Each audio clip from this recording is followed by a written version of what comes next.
Continue reading from Bhagavad Gita as it is, chapter 9, text 15. Jnana yagnena chapi anye Yagne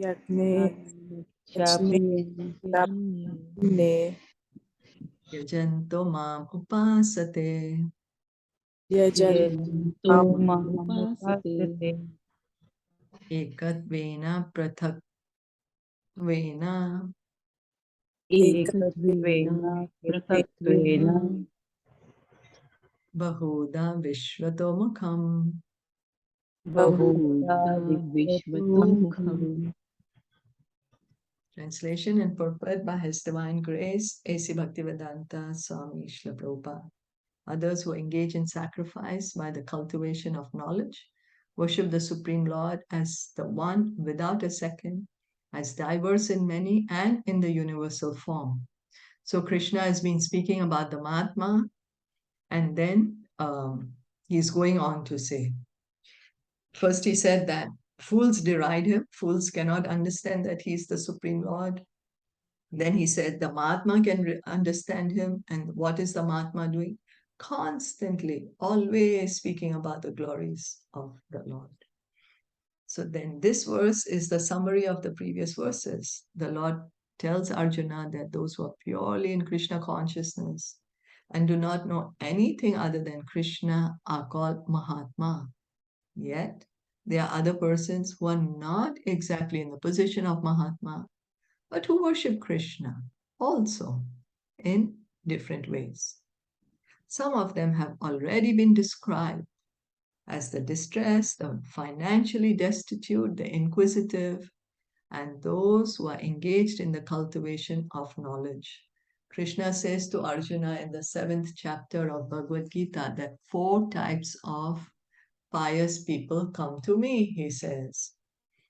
The distressed, the seeker of wealth, the inquisitive, and the Knowledgeable. one Jnani. who is in knowledge. Yeah, the one who is in knowledge. Then, but not everyone who's seeking wealth comes to Krishna. Not everyone who's in distress comes to Krishna. Not everyone who's inquisitive comes to Krishna. Not everyone who's seeking knowledge comes to Krishna. Krishna uses the word, those who are pious. There has to be certain piety there. What is this piety? Is not ordinary material piety, but spiritual piety. The Sukriti has to be there. Must have done some sort of service for Krishna or for the devotee. So then going on, but there are others who are still lower, and these are divided into 3. He who worships himself as one with the Supreme Lord. So, okay, on top are the Mahatmas. What's the Mahatma's position? He does only, everything he does is for the pleasure of Krishna. He does not know anything other than pleasing Krishna. Then there is some others who worship Krishna but have this kind of material desire wealth, distress, inquisitive, or seeking knowledge. Now, so we are looking at the hierarchy. Now, below this, again, there's 3. One who is thinking himself as the Supreme Lord. So he's worshipping himself, saying, I'm God. Second, he makes up some form of the Lord and worships that. Many people, they will make up some sort of an image and say, this is God. And he who accepts the universal form, the Vishwarupa of the Supreme Personality of Godhead, and worships that. Out of the above 3, the lowest, those who worship themselves as the Supreme Lord, thinking themselves to be monas, are most predominant. So on the topmost are the Mahatmas, below them are the devotees of Krishna, but they have some material desire. Below them is 3 categories. One who is saying that I'm God, maybe I've forgotten that I'm God now, but I will become God one day. So they worship themselves. Second is somebody imagines some form, makes up some form, and says, this is God. And then the third is who is worshipping the Vishwarup, the Virat Rup of the Lord. So if we make a comparison, then the lowest is going to be the one who's thinking himself to be God. Such people, and they are the maximum. We are all thinking we are God. The impersonalism is so deep in us. We think we are God. We pretend we are God. We act as if we are God. We completely forgotten Krishna's position. And we think, I am God.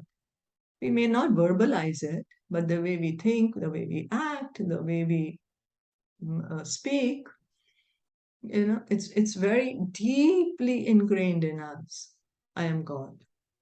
So such people think of themselves to be the Supreme Lord, and in this mentality, they worship themselves. This is also a type of God worship, for they can understand that they are not the material body, but are actually spiritual soul. At least such a sense is prominent. So Prabhupada is saying, at least this is good. Understanding I'm not the body, but I'm the soul. So having at least the consciousness is elevated to some degree, not being totally in the body concept. Generally, the impersonalists worship the Supreme Lord in this way. So we may say, oh, but I don't say I'm God. But how do we act? How are we acting? How are we, what are we speaking? Are we looking for worship? All this is meant for the Supreme Lord. But we think, no, I'm worthy of worship, so worship me. The second class includes the worshippers of the demigods, those who by imagination consider any form to be the form of the Supreme Lord. So we may say, yeah, you worship anyone. Everyone is same. You worship this one or that one. It's the same. But it's not the same. Prabhupada would give the example. If you're going to buy a ticket to go from Bombay to Calcutta, and another person buys a ticket to go from Bombay to Delhi, so the person with the ticket to Calcutta is going to reach Calcutta, and the person to Delhi is going to reach Delhi. It's not the same destination. So it's not that the demigods are God. No. No, we cannot imagine, oh, it's all the same. No, that's our imagination. It's not the truth. And the third class includes those who cannot conceive of anything beyond the manifestation of this material universe. They consider the universe to be the supreme organism or entity and worship that. The universe is also a form of the Lord. So we have been given this information to understand that at least these three type of people at least have some God consciousness. At least that awareness is there, that there is a superior power, that there is God. So in that way, it's very good. But of course, it's not the end. The journey is not completed, but at least the consciousness is elevated to a certain degree, not totally in the body form, not just thinking I'm the body and that's it, but accepting that there is a higher power than me, there is a higher personality. Of course, the complete understanding is understanding that, oh, this power that I'm speaking, or this God that I'm speaking or worshiping, he's a person. That's a complete understanding. And he's the most loving person. And I can have a relationship with him. That is the perfection of God realization. And to be actually situated in that relationship, to act in that relationship. Any questions or comments? No, all good. No, very clear. So whenever we read such things, it's not to condemn anyone else, but to remove all the misconceptions from our own heart. Because this nirvishesha shunyavadi, these conceptions are deeply rooted in our own hearts. The concept of voidism, concept of impersonalism is there inside us. So we need to come out of it and try to understand God is a person, Krishna is a person. It's not to look outside, but to look within. Bhagavad Gita ki jai, Srila Prabhupada ki jai, Gaur Bhakta Vrinda ki jai. Hare